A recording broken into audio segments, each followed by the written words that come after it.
Olá crianças, tudo bem? Sejam bem-vindos ao Meados Históricos, o canal que apresenta a história em pequenos e deliciosos sachês. Quer saber mais do que está rolando no canal? Quer acompanhar as gravações, os vídeos? Faz o seguinte, clica no sininho para você receber as notificações de todo o material que for publicado aqui no canal e dá uma curtida só para ajudar o algoritmo a que mais pessoas possam nos encontrar, certo? E avisa para os amigos, olha, tem um canal legal, tem videoaula, tem resolução de exercício, tem dicas de Enem, de vestibular. Dá uma força para os amigos que estão estudando e se preparando para os vestibulares. Depois da vinheta, a gente volta para resolver questões de Roma Antiga. 3 questãozinhas bem legais e bem recentes a respeito de Roma Antiga, um assunto super recorrente nos vestibulares. Roda a vinheta.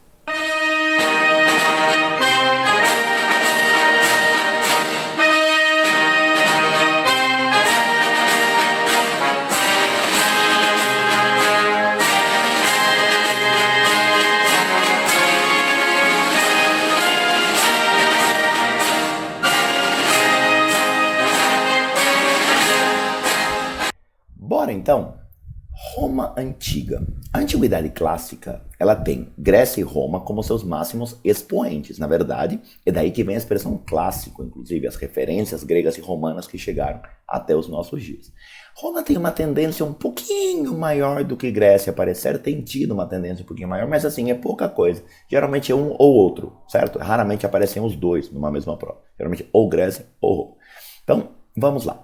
Eu separei 3 questãozinhas. Os vídeos estavam ficando meio longos nos últimos, com 4 e 5 questões, então vamos 3. 2 testes e uma discursiva. A primeira é uma questão da Unicamp 2021, a respeito dos aposentos romanos, que é uma coisa que a Unicamp adora fazer. Umas perguntas que você olha e fala, mano, do que ele está falando? Que coisa louca que tem aqui. Então, vamos lá. A questão diz o seguinte, o arquiteto romano Vitrúvio expressa em seu texto clássico sobre os princípios da arquitetura. Então, está falando de aposentos, está falando de construções, certo? Estamos falando de casas. Ele fala, Nicolás, mas eu nunca estudei casas romanas, eu nunca estudei a arquitetura romana. Então, olha só, vamos ver o texto, a gente vai entender onde ele quer chegar. Os aposentos comuns, agora começa a ficar legal. Os aposentos comuns são aqueles aos quais o povo pode ir, como os vestíbulos e os pátios. Assim, magníficos vestíbulos, aposentos e átrios não são necessários para pessoas de fortuna comum, pois visitam, mas não são visitados. As casas de banqueiros deveriam ser mais espaçosas e vistosas, protegidas contra ladrões. Advogados e retóricos deveriam morar com elegância. Para aqueles que ocupavam cargos e magistraturas, deveriam ser feitos vestíbulos reais, amplos e devidamente decorados, com grandeza. Certo? O que ele está te perguntando aqui? Fala, nossa, Nicolás, mas que coisa louca. Do que ele está me falando? Sabe do que ele está te falando? Ele está te falando a respeito da estrutura social romana. Ele está te falando a respeito da forma como Roma relaciona a arquitetura à sociedade. Então, vamos aproveitar a deixa aqui. Vamos lembrar um pouquinho de sociedade romana. Acho que a questão é legal para a gente fazer isso. Ó. Lembrar um pouquinho a respeito da organização da sociedade romana. E a sociedade romana, ela nasce lá no período da monarquia, a estrutura da sociedade romana vem do período da monarquia, e ela perdura tanto pela república quanto pelo império. A sociedade romana é uma sociedade altamente estamental, certo? Na qual, basicamente, você vai ter 3 grupos. Você vai ter os patrícios, você vai ter os plebeus, e você vai ter os escravos. Nicolás, mas eu já ouvi falar de cliente. E agora? Segura o tchan que eu já te conto quem é esse cliente, tá? Vamos organizar um pouquinho mais? Quem é o patrício? A palavra patrício é uma referência grega, inclusive, influência grega em Roma, que significa nascido em berço de ouro, bem nascido. Patrício vem de pater, certo? Pater família, lembra aquele cara que na Grécia tomava as decisões por ser o mais sábio? Essa influência grega chega em Roma. Então o patrício é o filho os bem-nascidos, os filhos do pater. Quando a gente fala de patrícios em Roma, nós estamos falando da elite romana. Que elite é essa? é a elite tanto rural quanto militar e, por tabela, política. Lembrando que esse cara é vou usar uma cor bem fácil aqui para você lembrar, esse cara é o bem nascido. Aliás, isso significa patrício, tá? Se um dia te chamaram de patricinho, pode elogiar, fale, baita elogio, eu sou nascido em berço de ouro, tudo bem? Eu sou bem nascido. Se o patrício é o nascido em berço de ouro, o plebeu é o nascido em berço de papelão, nascido em lata de atum, tudo bem? O plebeu mal nascido. Só que o plebeu, além de ser livre, ele é obrigatoriamente soldado.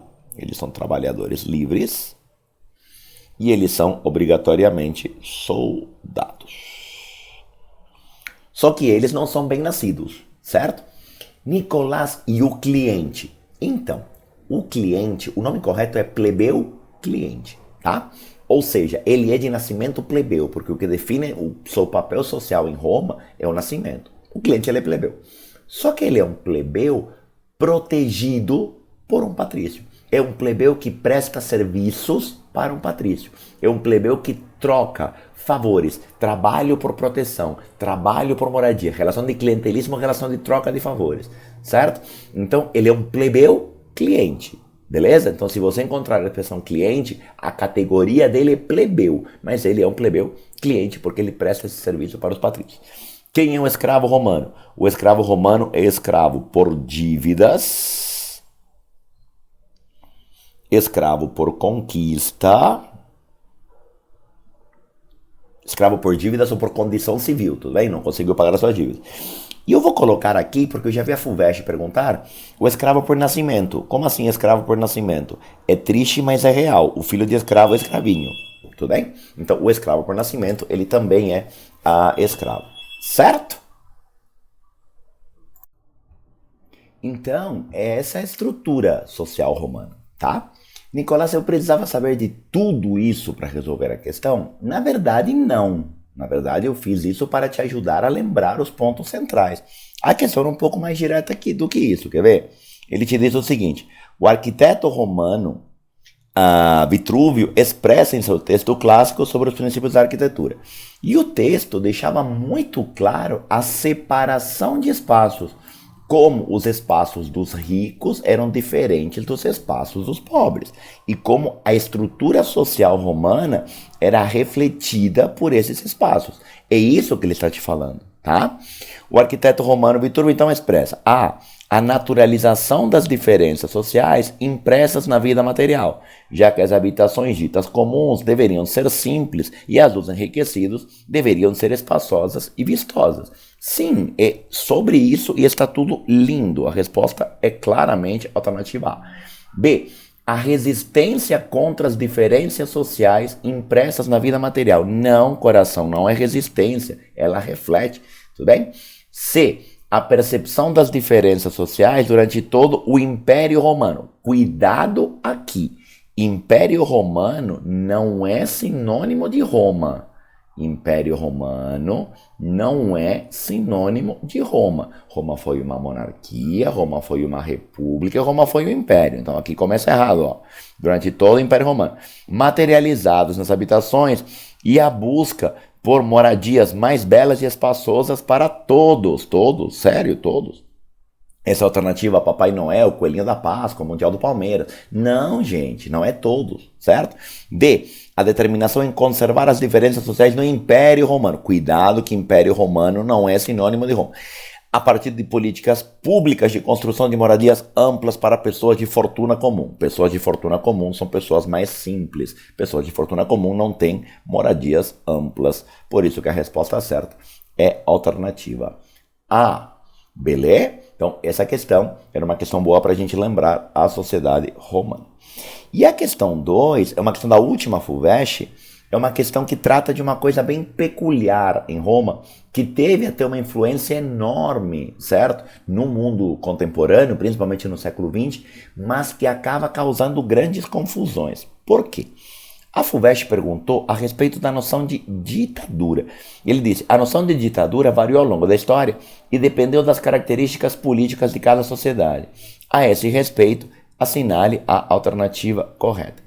E é uma questão que passeava por várias ditaduras, tá? Por que eu trouxe essa questão agora em Roma? Porque os romanos criaram uma noção de ditadura que na verdade não é bem romana, tem um pouco da tirania ateniense, que é a ideia de ditadura para o romano, para Roma. A ditadura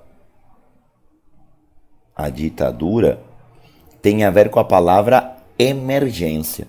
Para o romano, o ditador é um cargo emergencial. É uma emergência.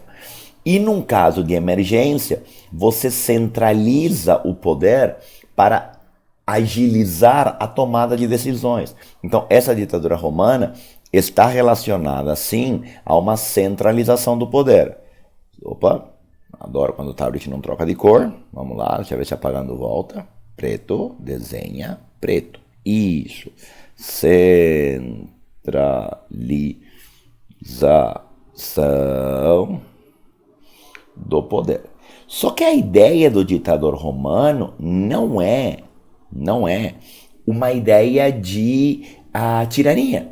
A ideia da ditadura romana não é um cargo permanente. Tanto que ele é tão emergencial que esse cargo romano ele era temporário. Era um cargo temporário.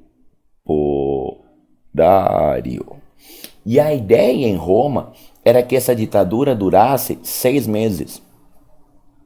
O Senado, que era o centro do poder romano, podia estabelecer a ditadura diante de uma emergência. Essa ditadura durava 6 meses. 6 meses depois voltava a estrutura tradicional romana, do Senado, que nomeava magistrados, que nomeava cônsules, os cônsules que fazem parte da magistratura, certo?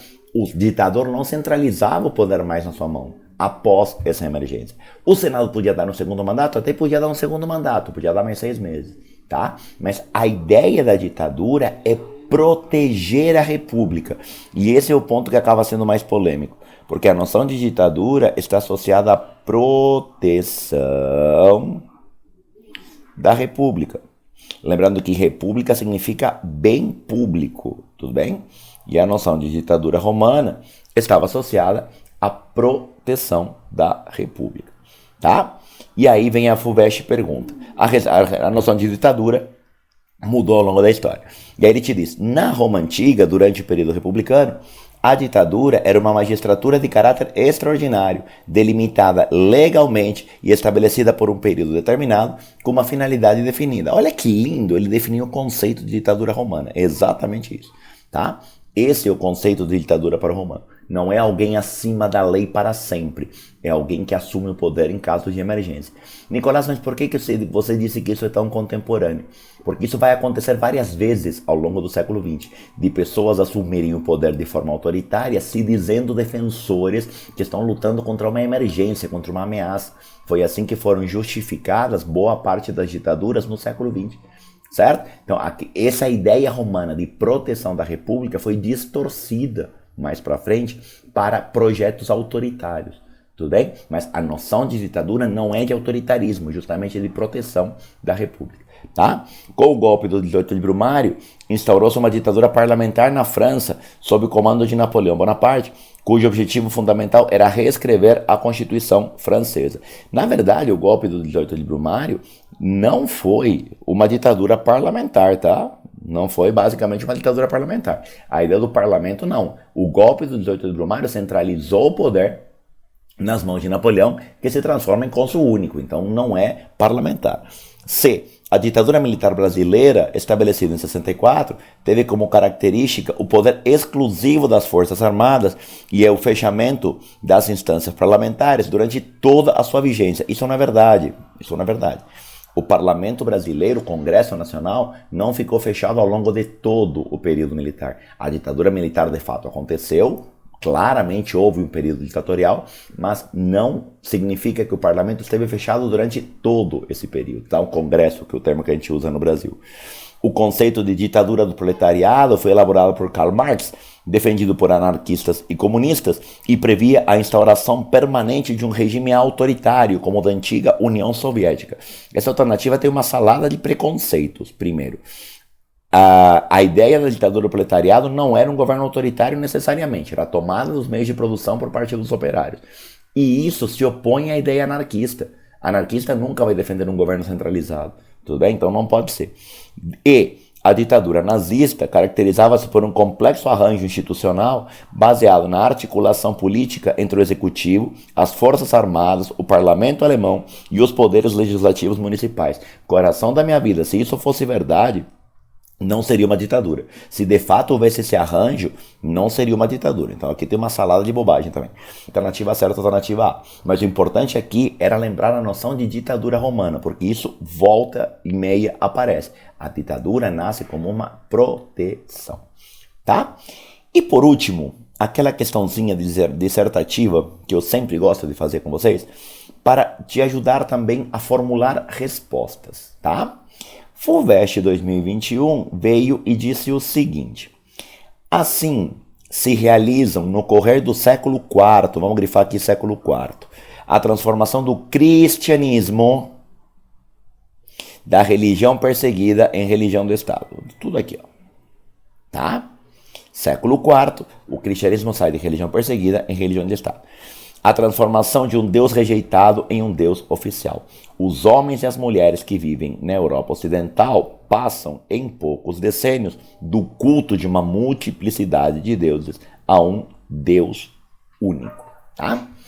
Aqui, já fazendo uma propagandazinha básica, se quiser correr no Instagram, @miado_histórico, no Instagram tem um videozinho explicando esse processo.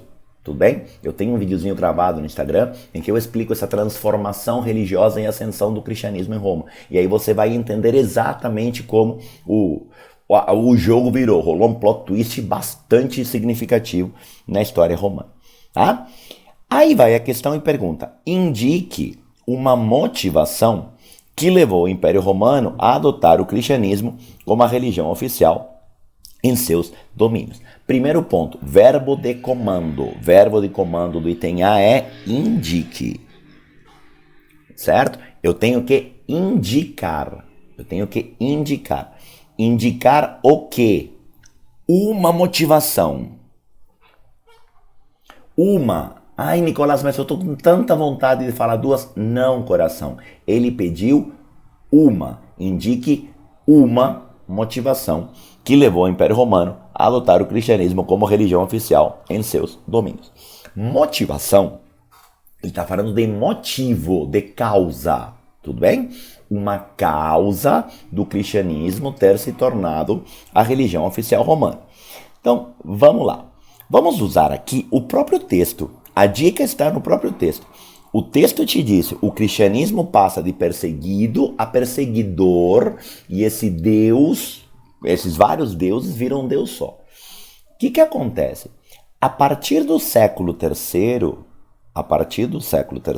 obviamente depois de Cristo, se você achar um cristão antes de Cristo, me avisa, porque o cara é um visionário, tudo bem? Não existe cristão antes de Cristo. A partir do século III, nós temos um avanço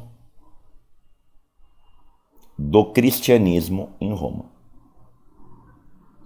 E esse avanço do cristianismo em Roma está associado basicamente à ação dos apóstolos lá nos primórdios, antes do século III, mas especificamente no século III, a grave crise social que vivia o povo romano.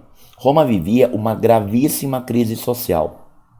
E essa crise social, marcada por fome, marcada por uma condição de vida muito precária, que é a crise do século III, decorrente da falta de escravos e dos gastos militares lá do Alto Império, faz com que o discurso cristão comece a fazer mais sentido para a população, tá? E começa então a crescer o cristianismo, que passa de uma minoria perseguida pobre, primeiro deixa de ser minoria, depois deixa de ser apenas pobre, depois para de ser perseguida. Por quê? Porque perseguir minoria pobre é fácil, é muito fácil. Então, a partir do momento que eles deixam de ser minoria, você não persegue mais. A partir do momento que deixa de ser apenas pobre, você não persegue mais, tá? E aí, quando você chega no século IV, que o plot twist vai se configurar de vez. Porque no século IV vão nascer 2 decretos a partir do governo romano. O primeiro, chamado Édito de Milão, de um imperador chamado Constantino, e na sequência, o imperador Teodósio com o chamado Édito Tessalonicense, ou Édito de Tessalônica, como você preferir. Tessalonicense. E um depende do outro, tá? O Édito de Milão é aquele que estabelecia a liberdade de culto em Roma. Liberdade de culto romano. E aqui você começa a entender, como esse aumento foi tão significativo. Porque a partir do momento em que há liberdade de culto, a tendência é aumentar cada vez mais, porque agora nem mesmo é perseguido, tá? Lembra que eu te falei, era uma minoria perseguida pobre. Deixa de ser minoria, deixa de ser pobre. Aí você não tem mais facilidade para perseguir. Você dá liberdade de culto. A partir do momento que você dá liberdade de culto, obviamente o número de cristãos em Roma vai ter um boom. E a partir do momento que houver esse boom, você vai ter uma dificuldade ainda maior para perseguir. O que o Édito Tessalonicense faz? Tessalônica é uma cidade, certo? O Édito de Tessalônica estabelece o cristianismo como sendo oficial. Tá?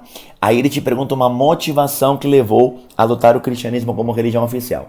Simples. Você tem uma maioria cristã.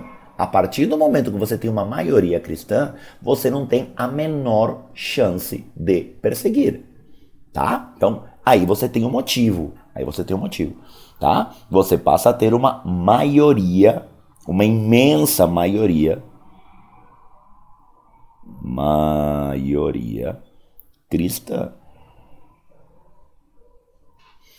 Certo? E aí, no item B, ele vira para você e diz: aponte 2 exemplos de incorporação de elementos do paganismo às práticas devocionais cristãs na passagem da Antiguidade para a Idade Média. Vamos lá, verbo de comando. Qual que é o verbo de comando disso? O verbo de comando é aponte. Tá? Apontar e indicar são a mesma coisa. Apontar e indicar são verbos de comando enumerativos. Você não precisa fazer um textão. Você pode simplesmente responder de uma forma mais direta. 2 exemplos. Ele quer exemplo, ele não quer saber por quê, ele não quer saber como, ele não quer saber quando, ele quer exemplo, coisas práticas que mostrem elementos da incorporação, elementos do paganismo incorporados ao cristianismo. E isso tem a ver com o Édito de Milão. O Édito de Milão, que é estabelecido por Constantino, é um decreto, tudo bem? O Édito de Milão, estabelecido por Constantino lá no século IV, acaba dando liberdade religiosa, mas estabelecendo algumas coisas no mínimo esquisitas, como, por exemplo, algumas práticas não necessariamente cristãs. A partir do século IV se configuram algumas práticas incorporadas do paganismo. Eu vou separar 3 aqui, ele só quer 2. Primeiro, a mudança do dia de adoração. O dia de adoração mudou agora. O dia de adoração mudou a partir do século IV. O dia de adoração passou a ser o domingo como o dia oficial de adoração. Domingo como sendo o dia de adoração. O dia de adoração cristão, tradicionalmente, era o sábado, o 7º dia, o sabato, tudo bem? A partir do Édito de Milão, o dia de adoração passa a ser o domingo. Isso é uma incorporação de elementos pagãos ao cristianismo. Nicolás, mas Jesus ressuscitou no domingo. Eu concordo com você. Esse vai ser o argumento que a Igreja Católica institucionalizada vai dar com todo respeito para passar pano naquilo que Constantino fez lá atrás. É o pica-pau passando pano, tá? O argumento é real, mas a mudança foi anterior, tá? Segundo ponto, a incorporação de imagens. Isso fazia parte do Edito de Milão.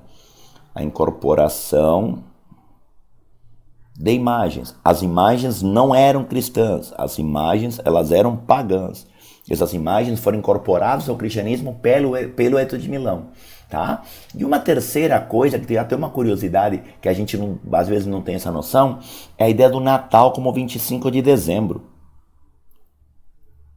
O Natal como sendo 25 de dezembro. Essa era uma data pagã.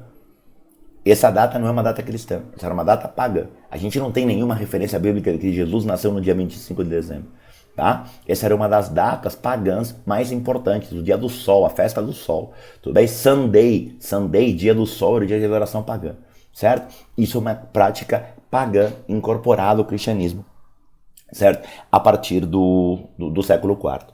Tá? Então, aqui era só escolher duas para responder. E aí depois, no item C, ele diz o seguinte: indique duas características do césaropapismo que se desenvolveu na cristandade oriental. Aqui a gente precisaria ir um pouquinho para o Império Bizantino, tá? O Império Bizantino, o Império Romano do Oriente, é um império que pega elementos romanos e elementos gregos. Inclusive, a língua grega se preserva. Aliás, de novo, se quiserem ir lá no Instagram tem um vídeo entendendo o Império Bizantino. Seria legal para você ver. Um assunto que cai pouco, mas quando aparece derruba todo mundo. Ninguém conhece, tá? E aí, o que acontece? Por conta da tradução bíblica, o Império Bizantino tem algumas práticas religiosas diferentes do Império Romano do Ocidente. Por exemplo, a prática do cesaropapismo. E eu vou ampliar aqui um pouquinho a imagem para olhar a palavra cesaropapismo de perto. Olha como essa palavra, na verdade, são duas palavras juntas, ó. Na palavra cesaropapismo, deixa eu pegar uma cor mais fácil de você ver, tipo laranja. No cesaropapismo tem duas palavras, César e papismo. César, papa e ismo, tá? Ismo é movimento. Deixa eu fazer uma coisa mais bonitinha. Opa, ô borracha. Vem cá, fazer mais bonitinho aqui. Se ele apagar, eu agradeço. Ah, agora foi. Vamos lá. Vamos separar de novo para deixar bem claro isso aqui para você. Ó. A palavra cesaropapismo é a junção de três palavras. A palavra César, a palavra papa e o ismo, que é movimento, tá? César é aquele nome que os romanos davam, perdão, ao amigo do povo. Amigo do povo ou chefe político. E o Papa é o chefe religioso. Ou seja, quando a gente fala de cesaropapismo, nós estamos dizendo que o César e o Papa viraram uma coisa só. Tá? É um movimento ismo de junção do chefe político, César, chefe político, isso, César, com o chefe religioso, Papa, tá? E ele te pergunta, indique duas características do cesaropapismo. A primeira é a junção do poder político com o poder religioso. Só que isso tem uma segunda característica. A segunda característica é que a partir do momento em que se dá essa junção, o poder do Papa começa a ser questionado. A autoridade papal começa a ser questionada. Tá? Então, vamos lá. Só porque a gente não tinha feito, vamos fazer agora. Verbo de comando dessa questão. Verbo de comando é indique. De novo, não tem que explicar nada, é só para indicar. Indique quantas? Duas características. Então, a junção do poder político com o poder religioso e ainda a questão da contestação à autoridade papal. Isso é uma característica do Império Bizantino. Se quiser ir lá no Instagram, você vai ter um videozinho entendendo o Império Bizantino. Certo, crianças? Com isso, a gente encerrou as nossas questãozinhas de Roma. Na semana que vem, videozinho resolvendo questões de alta Idade Média. Tá bom? Beijos, tchau, tchau. Até semana que vem.